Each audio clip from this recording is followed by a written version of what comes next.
Buongiorno, sono Alessandro Garzillo, sono un cuoco, fondatore di Atelier Alessandro Garzillo. Adesso vi spiego perché sono qui. Sono qui perché, come tanti di voi in questo momento, non possiamo andare al lavoro. Io come cuoco in un ristorante di Galarate, il Post Porta, sono costretto a stare a casa. A casa mia raramente cucino.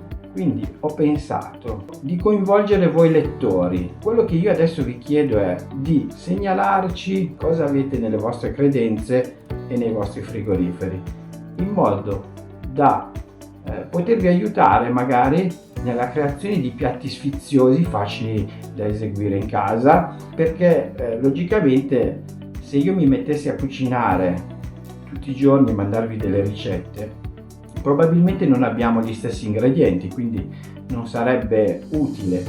Se invece voi mi segnalate cosa avete in casa, io vi posso aiutare a inventare un piatto nuovo.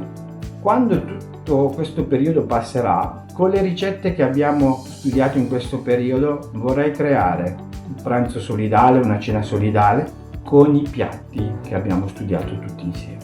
È mia intenzione invitare le persone che hanno contribuito a venire nella mia cucina e rifare il piatto con me. In questo momento abbiamo bisogno di essere una comunità di persone che hanno voglia di chiacchierare, visto che comunque non possiamo farlo di persona, magari lo possiamo fare tramite il portale di Varese News. Quindi questo è il mio progetto. Aspetto le vostre segnalazioni.